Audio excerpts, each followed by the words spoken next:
Two different airports, two different decades, two different crashes. But tonight, U.S. transportation investigators say the similarities between the plane crashes in Chicago in 1979 and the Louisville crash in 2025 are remarkable. Shortly after cargo jet crashed on takeoff in Kentucky on November 4th, the NBC Chicago investigative team found some striking parallels to this infamous crash at O'Hare 46 years ago, both involving McDonnell Douglas airplanes, both involving the left engine breaking loose from the wing during takeoff. Chicago's air disaster was the deadliest in American history, and now air safety authorities are verifying what we first uncovered. Our investigative reporter Chuck Goudie joining us now with new details tonight. Chuck? Allison Steffen, it was a bluebird day in May 1979 when American Airlines Flight 191 took off from O'Hare. 31 seconds after liftoff, its left engine fell off the wing, sending the jetliner into a right-angle pitch, then straight to the ground, killing 271 people.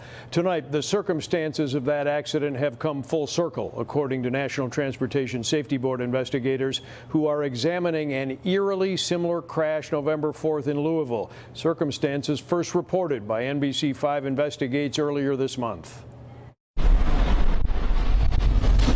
16 days ago, this UPS cargo jet crashed in a cloud of fire after its left engine split apart from the wing and dropped to the runway. According to this unusual preliminary NTSB report, investigators found cracks in the pylon that connects the engine to the wing. Certainly what jumps out is the fatigue or stress cracks. Kentucky Governor Andy Beshear tonight points to the most startling NTSB finding in this crash that killed 14 people, most on the ground. Cracked pylons were also a main contributing cause of the 1979 crash here at O'Hare, involving a DC-10 jumbo jet, which was a predecessor to the MD-11 jet that crashed in Louisville. As NBC5 Investigates first reported 2 weeks ago, there were distinct similarities between the Louisville and Chicago crashes 4 decades apart, most notably the left engines falling off the aircraft wings, and in 1979, the culprit was a cracked pylon, weakened by extensive wear and tear, separating from the plane. More frequent maintenance on the pylons required after the '79 Chicago crash, regulations that may need further tightening after the Louisville accident, according to Lewis University aviation professor Eric Baker. I think they're going to look very closely at the design and look at the maintenance inspection schedules. And obviously, when you have a situation like this and you see a failure occurring at a point before an inspection cycle, you would expect them to potentially revise that inspection cycle. But tonight, there is no way to fix the heartache. Losing someone is hard.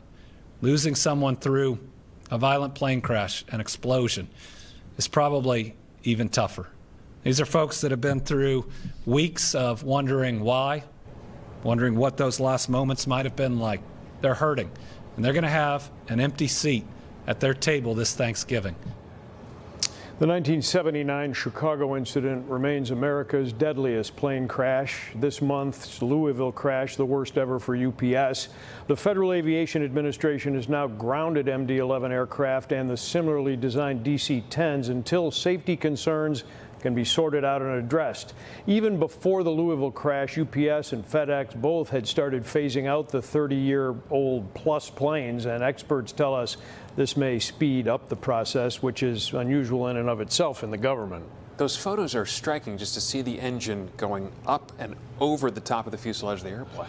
Not a good thing. Not good. All right, Chuck. Got to fix it. Thanks for the update tonight.